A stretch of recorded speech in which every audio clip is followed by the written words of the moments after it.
sans moi. Tout ira bien. Je vous promets de vous sauver tous les deux. Tu promets que tu vas me sauver? Himiko Toga? Eh oui, étonnant, non? Himiko Toga est peut-être la plus dangereuse de la Ligue des Vilains, et ça se confirme, même si beaucoup ne sont pas réellement fans de ce qui est en train d'arriver, et croyez-moi, on va en parler.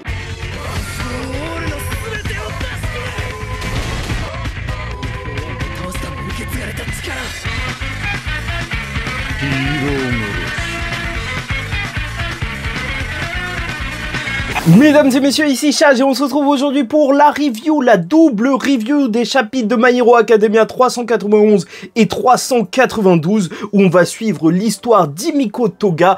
Et c'est vrai que ça peut sembler assez étrange que ça arrive après la famille Todoroki, étant donné que c'était quand même un grand enjeu de cette guerre finale et même de tout My Hero Academia. Mais sachez que Himiko Toga, assez étrangement, c'est vrai, par les tops japonais de popularité, arrive souvent devant Dabi, même à chaque fois, et donc ça explique pourquoi le personnage était aussi important pour Horikoshi, étant donné qu'il est aussi important pour les lecteurs. Et parlons tout de suite du problème qui a fait que je n'ai pas parlé du chapitre de la semaine dernière. C'est vrai qu'en ce moment, le rythme de My Hero Academia, c'est juste terrible. C'est juste dommage en réalité de voir que pour cet arc final de My Hero Academia, là où toute la communauté devrait exploser, là où tout le monde devrait être à fond, bah malheureusement, tout le monde ne l'est pas parce que le rythme des chapitres avec 9-10 pages, c'est vrai que c'est assez pesant en fait. Je me suis posé la question plusieurs fois et je me suis dit finalement que c'était pas l'histoire qu'on nous racontait qui était problématique,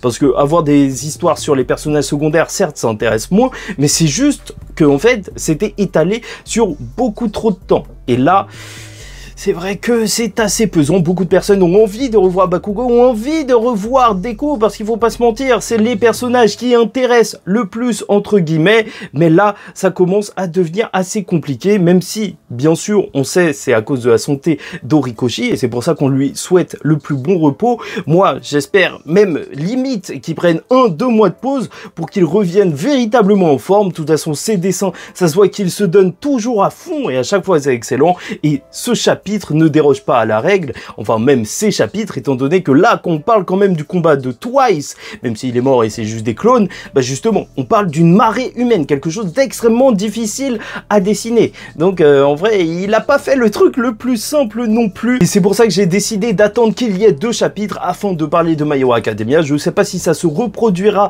par la suite, mais là je trouvais vraiment que le chapitre de la semaine dernière il apportait pas grand chose, en fait c'était plus une introduction au combat où on retournait sur Himiko Toga et Ochako qu'autre chose.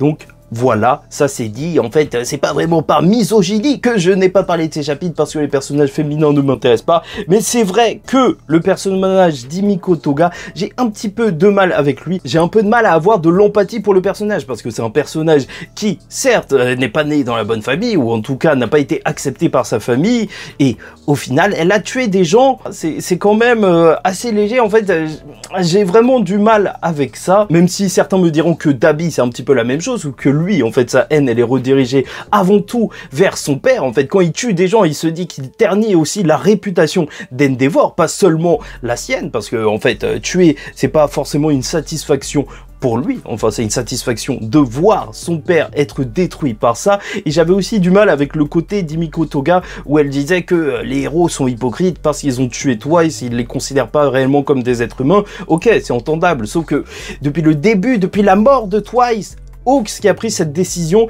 j'ai du mal avec les personnes, même dans la vie réelle, qui disent qu'il a fait n'importe quoi. En somme, je suis pas là pour dire que il devrait y avoir de la peine de mort ou pas. Là, je suis en train de parler du manga. Et dans ce manga, Twice, il était niveau terreau, voilà quoi. Il pouvait exploser, détruire tout un pan de la société. Il aurait pu créer une armée de clones de Shigaraki. Il aurait pu juste tout exploser. Et ça, je trouve ça normal, justement, que voilà, il a fallu prendre une décision afin de sauver le Japon tout entier et peut-être même le monde tout entier, parce que ce qu'on va voir lors de ce chapitre, c'est que c'est un véritable carnage quand on a l'armée des Twice qui est là. Et donc ça y est, commençons tout de suite par la review du chapitre 391 de My Hero Academia, le monde qu'elle a rejeté. C'est vrai, un chapitre assez court, comme je vous l'ai dit, une sorte d'introduction, mais qui nous montre surtout que Himiko Toga est juste ingérable. Tous les héros doivent mourir selon elle, et je trouve que la page d'introduction l'introduction du chapitre marche extrêmement bien pour nous montrer le problème en fait. Tu vois juste une marée humaine de Twice. Tu n'as même pas la place pour respirer dans la case en fait. Il est présent juste partout, même en dessous, on voit les héros qui sont submergés. Oui, c'est ça le problème. Ce nombre juste incalculable, même si en théorie en fait, plus elles se clonent, plus les clones devraient être faibles et...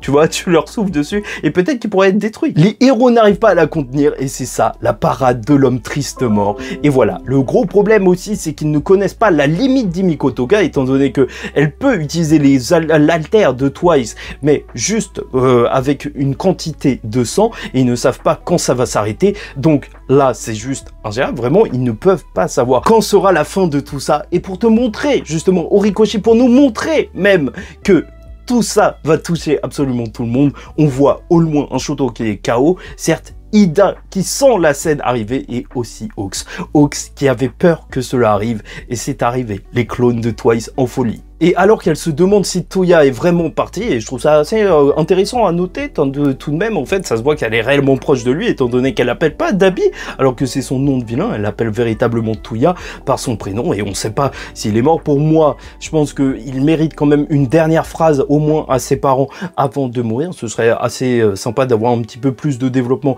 à ce niveau-là, mais bon, s'il est mort, il est mort, on verra bien tout ça. Puis on va voir une Ochako s'extirper des Twice avec un fil et zéro gravity, donc sa nouvelle capacité. Et franchement, je trouve ça super cool parce que ça fait penser à des coups. Oui, peut-être qu'un jour on verra une scène à la double Spider-Man, Spider-Man et Spider-Gwen en train de voler d'immeuble en immeuble, peut-être bien. Et Ochako va confronter Toga, et ils se sont rencontrés l'été dernier. Elle ne comprenait pas réellement Toga, elle comprenait pas réellement pourquoi elle pleurait. Et si Tsuyu pense qu'elle ne peut pas utiliser l'altère justement de ses camarades parce qu'elle ne les aime pas assez, et en fait c'est aussi ce que Toga elle se dit, et c'est pour ça que ça la détruit, parce que c'est ses camarades. Pour Ochako, c'est juste que son intention meurtrière se mêle trop avec l'amour qu'elle a pour ses camarades. En fait, ces deux notions, elles rentrent en opposition, et ça fait plaisir, moi je vous dis la vérité, de voir que Toga dit, mais qu'est-ce que tu parles toi? Est-ce qu'on se connaît même?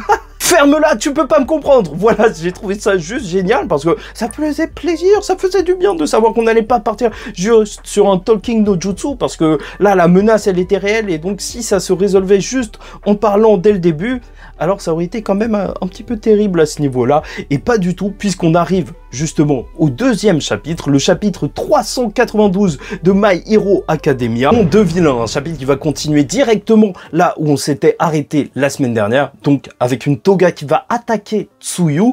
Et voilà, c'est ça aussi qui me dérange avec ces chapitres ultra courts, c'est que même vu que c'est des chapitres du Shonen Jump et que chaque semaine, voilà, potentiellement il y a des sondages de popularité pour les mangas, alors il faut laisser tout sur des cliffhangers, essayer de hyper le lecteur même pour que la semaine prochaine il revienne. Et sur des chapitres aussi courts, bah, ça crée des cliffhangers qui servent un petit peu à rien. Auquel la semaine dernière on voyait Toga devant Tsuyu, mais j'ai pas cru une seconde le fait que voilà, elle allait tuer directement Tsuyu.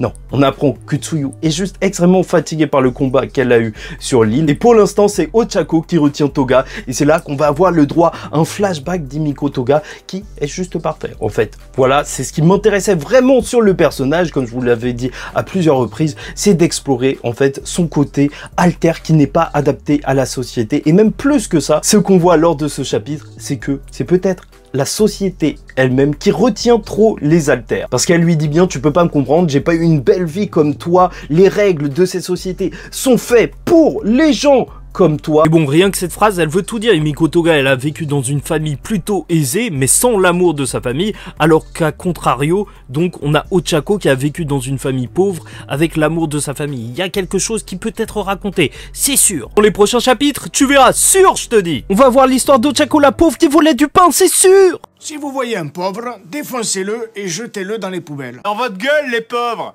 Et c'est là que le flashback va démarrer. Et en fait, c'était une enfant qui avait du mal à comprendre les sentiments des gens. Voilà, on avait déjà vu par le passé l'incident de l'oiseau, avec même elle qui souriait alors qu'elle avait tué un être vivant, et ses parents qui ne comprenaient pas, mais elle non plus. Et eux qui se disaient juste qu'ils avaient donné naissance à un monstre. Tout ça en lui demandant d'être normal. Aimer pour elle se faisait différemment que des animaux ou des humains qui se faisaient des câlins ou autres. Non, elle, pour elle, c'était sucer le sang. Et c'est assez bien vu de la part d'Horikoshi qui, à à lasser en subtilité en fait le terme japonais, donc l'onomatopée du bruit qui est censé faire bisou et qui fait aussi susu. C'est un petit détail, mais ça montre que quand même dans les textes, My Hero Academia est travaillé. Tu vois que ses parents l'ont envoyé en thérapie d'alter. Et ça, je trouve ça véritablement intéressant de voir que le gouvernement essaye d'effacer même la personnalité de certaines personnes, ou en tout cas une partie de leur identité à travers leur alter. Parce que c'est vrai que c'est ça, contre ça que le Front de Libération se battait, en fait, le contrôle des alters par la société,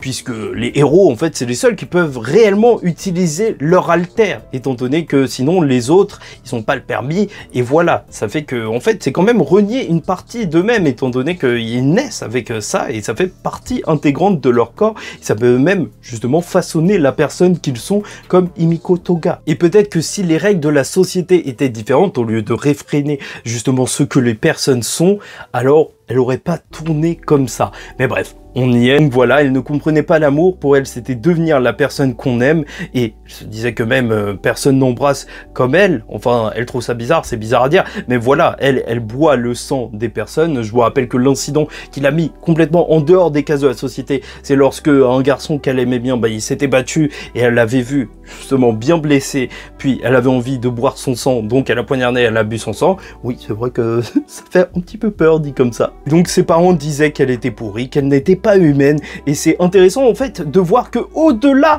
juste même du problème mutant, parce que en vrai on pourrait plus se diriger sur ça en réalité pour parler de non-adéquation, en fait de pas avoir sa place dans la société super-héroïque. Mais non, pour les mutants, on a parlé de racisme, mais la personne qui ne se sent pas réellement à sa place, ce n'est pas Spinner, c'est bien Himiko Toga, alors qu'elle a le physique d'une fillette qui pourrait passer crème un petit peu partout. C'est ça que je trouve génial avec Horikoshi, c'est qu'il n'a pas fait les choses les plus simples directement. Non, là, c'est vraiment par rapport à son alter qui a touché à sa psyché, à même sa compréhension des sentiments, qu'elle est inadéquate, donc inadaptée même à cette société. D'ailleurs, je trouve que l'image d'elle, enfant, en train de pleurer, qui ne comprend pas ce qui se passe, et juste qui est rejetée par la société, je trouve que c'est une des images les plus fortes de My Hero Academia, et qui montre même le problème de ce monde. Bref, donc, on la retrouve avec plus ou moins le fantôme de l'armée de libération, donc cette fille qu'elle avait combattue, qui lui dit qu'elle a dû mettre un masque, c'est vrai. Toga a dû se cacher. Maintenant, elle se révèle véritablement et c'est ça le sens de ce chapitre où elle va probablement se trouver un nom. Elle va pouvoir s'assumer en tant que vilain et c'est là que la boucherie va commencer. Ah oui, au passage, n'hésite pas à liker ou disliker les vidéos, commenter, donner ton avis en commentaire et t'abonner si tu n'es pas encore abonné parce que My Hero Academia, je vous avoue que même les reviews, elles ne marchent pas trop. Il faut que j'essaye de trouver des sponsors ou je sais pas quoi parce que... c'est vraiment terrible pour la chaîne parce que c'est une histoire de référencement et compagnie et ça fait plomber ma chaîne, mais j'aime beaucoup le manga et c'est pour ça que je veux continuer. Donc si tu peux justement juste interagir avec la vidéo, ça m'aiderait bien, merci. Donc elle va poignarder Tsuyu, oui ça commence à partir directement, Jiro qui va se dire bah, il faut que j'essaye de l'aider et au final heureusement qu'il y avait Sylvestre qui traînait dans le coin puisqu'il dira ben non c'est moi qui ai Tsuyu et au final c'était Toga qui s'était transformé en Tsuyu, donc à partir de ce moment-là, mais purée, c'est juste n'importe quoi, c'est juste affreux ce qui est en train d'arriver, parce que ils ne peuvent absolument rien gérer. Justement, elle a failli se faire avoir, et je trouve que l'image, toute cette forme de Tsuyu, bah, elle est juste effrayante. Encore une fois, manga d'horreur, Horikoshi, c'est ce qu'il voulait faire peut-être par la suite, bah il peut le faire, hein. Franchement ça marche. Après, c'est vrai que je me pose des questions quant à l'utilisation de son alter, parce que en fait, on dirait qu'elle a plusieurs clones qui peuvent prendre une autre forme, sauf que vu que c'était censé être des clones de Twice, ça veut dire que même si elle fait un clone de Shigaraki, le Shigaraki pourrait redevenir une Toga qui se transforme en quelqu'un. Donc là, en gros, les clones de Twice ont chacun l'alter de se démultiplier, plus l'alter de changer de forme. Ça fait beaucoup quand même, hein. On sent vraiment le côté choquant et ingérable lorsque tu vois la page où justement plusieurs Twice se sont transformés en les héros qui traînent par ici, en rattrapant le sang qui était tombé même par terre. C'est vrai que c'est assez difficile, bizarre même à imaginer un Twice qui est par terre en train de lécher le sang. Et voilà, ça veut tout dire. Ce duo d'alter est juste excellent. Twice plus Himiko Toga. Alors... avec la grande confusion qu'on peut avoir par le nombre de clones qui ne peuvent même pas se coordonner. En fait, les héros, ils ne peuvent rien faire face à ça. Et Toga, qui profite justement de cette dispersion pour changer d'apparence et commencer à tuer tout le monde, c'est juste génial. Franchement, leur alter ensemble, c'est vrai que ça marche juste extrêmement bien. Et oui, ça nous est rappelé, et Hawks le disait, ce serait juste ingérable, et c'est pour ça qu'il fallait tuer Twice. C'est pour ça que je comprends pas trop Horikoshi. Un coup il montre la société qui dit à Hawks c'est pas bien, même tout le message de son manga c'est pas bien, il fallait pas forcément le tuer, il fallait le considérer comme un être humain, mais au final vu les actions qu'il aurait entrepris, là même qu'on peut voir, bah heureusement qu'il l'a tué, hein. Même All for One, s'il l'avait tué, bah il serait pas sorti de prison. Ça fait que j'ai l'impression d'assister à un message contradictoire. J'espère qu'on aura une vraie résolution à ce niveau-là. Peut-être qu'il y aurait eu un autre moyen, parce que pour l'instant, en fait, vu qu'on voit pas d'autres moyens, bah, je penche plus du côté de Hawks, hein, je vous le dis depuis le début. Et ce mec est beaucoup trop dangereux. Je sais même pas comment Toga va être arrêté. Après, c'est vrai que Grand Terrorino l'avait dit à Deku lorsqu'il était à l'hôpital et que Deku a commencé à faire cavalier seul, que la mort pouvait parfois être une forme de libération pour certaines personnes.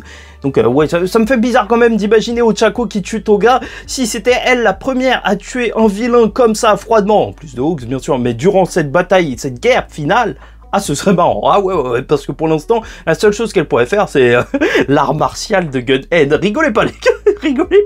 Méfiez-vous.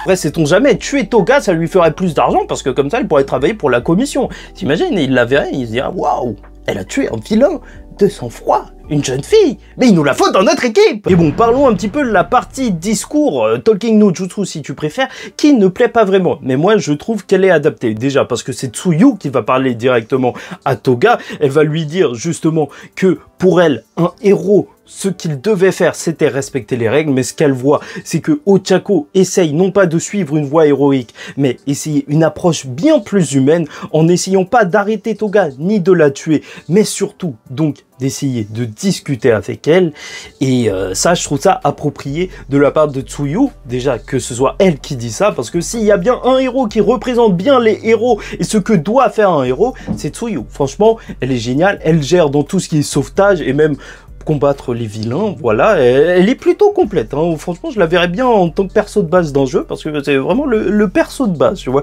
qui respecte bien les normes héroïques. Mais donc, voilà, elle lui demande juste de parler à Ochako. C'est assez drôle puisqu'en parallèle, on retrouve une Ochako qui est juste en train de se faire poignarder. Oui, elle est en train de cracher du sang. Comme quoi, la conversation peut-être n'a pas réellement abouti. Oui, non, elle n'a pas abouti du tout. Elle lui dit, je n'ai jamais ressenti la joie dont tu parles. Ne m'applique pas tes standards et ne me prends pas en pitié. C'est vrai qu'on peut se poser des questions quant à ce dessin qu'avait fait Horikoshi. Oui, avec plusieurs poupées de personnages qui étaient poignardés et étrangement Ochako au niveau du ventre. Est-ce que en fait ce sont toutes les victimes qu'aura faites Toga? Même certains imaginent que ce sont les personnes qui vont mourir par la main d'Himiko Toga. Ok, Hawks, je le vois bien parce que en plus certains se disent ouais, vu que là le bout il est orange, peut-être tous ceux qui ont des bouts orange, enfin toutes les lames, elles signifient que le personnage va mourir de la main de Toga. Dans un certain sens, bah Hawks, je le verrais bien se faire tuer par Toga. Mais voilà, oui, peut-être qu'il va y avoir des poignards, surtout de ces personnes réellement. Puis on terminera ce chapitre par un souvenir justement d'Himiko Toga qui était Twice, qui lui demandait donc de choisir un nom de vilain. Pourquoi pas? Et ça, c'est assez important, et même, c'est ce qui fait aussi tout le chapitre, en fait. Elle s'affirme véritablement en tant que vilain lors de ce chapitre. Je sais même pas si on peut encore la sauver, vu la boucherie qu'elle commence à faire, bien sûr, surtout qu'elle est ingérable, mais d'ailleurs, c'est un chapitre, là, par contre, qui est pas du tout comme la semaine dernière. Si la semaine dernière, c'était comme ça, avec autant de contenu, j'aurais fait la review. C'est vrai que c'est super important, parce que dans My Hero Academia, les noms de héros ou les noms de vilains ont une grande importance, et c'est normal, étant donné que c'est aussi des personnes qui sont en train de créer leur identité héroïque ou vilainique, ça ne se dit pas du tout. Comme le nom de héros de Bakugo, ça avait fait énormément de bruit, je ne pourrais jamais te le répéter sans avoir de notes. Et c'est vrai que finalement, je me demande si Toga, elle aura vraiment un nom de vilain ou elle va pas juste dire que son nom de vilain est Toga, étant donné que, justement, toute son histoire, ça a été qu'elle a dû mettre un masque pour convenir à la société, qu'elle n'a pas réussi à mettre ce masque, et donc le vrai vilain depuis le début, c'est peut-être juste Himiko Toga. Ou on pourrait faire autre chose, et ça, elle pourrait s'appeler Once au lieu de Twice, tu vois, je sais pas, ce serait éclaté, mais pourquoi pas. Bon, donc parlons-en, parce que certaines personnes ont des problèmes avec le fait qu'elle pourrait être sauvée. Je vais pas te mentir, c'est vrai que c'est une personne qui n'exprime pas réellement de remords pour l'instant, c'est pour ça que c'est assez problématique d'imaginer ça. Le Talking no Jutsu, parce que je rappelle que Naruto a réussi à sauver les plus atroces personnes, bon, pas celle-là, j'avoue, j'abuse. Bon, même si je sais pas réellement si elle sera sauvée, bah, beaucoup de personnes ont eu des problèmes avec le fait qu'on lui parle alors qu'elle est en train de tuer tout le monde. Et moi, en fait, ça me dérange pas véritablement, étant donné que, ok, ils se parlent, mais ils continuent de se battre en même temps. C'est pas comme si, c'est vrai, ça m'aurait dérangé. S'ils s'étaient arrêtés, ils auraient mangé dans un café alors qu'il y avait une guerre tout entière, et ils s'étaient dit, ouais, bon, bah, tu devrais peut-être arrêter, tu vois. Non, là, ils sont en train de se taper, elle ne veut pas écouter, elle leur dit même de la fermer à certains moments, et ça, je trouve ça génial. C'est vrai que c'est cohérent avec ce qui est en train d'arriver. Ils sont en train de se battre, en même temps, ils peuvent parler, mais tant qu'ils continuent de se battre, parce que c'est vrai que la situation est un peu trop critique pour ne rien faire. Mais globalement, les chapitres 391 et 392 de My Hero Academia sont ceux de l'éveil de Toga, car elle a fait son choix. Les héros doivent mourir. La société, les héros, aucun ne l'a compris. En se déchaînant dans la parade de l'homme triste, elle fait tomber même ceux qui tentent de l'aider. Et si elle continue, rien ne l'arrêtera, car le cauchemar de Hawks est devenu réalité. Toga a fait son choix et elle ne pardonnera personne. Un vilain s'est affirmé. Et c'est pourquoi maintenant, il est temps pour elle de choisir son nom.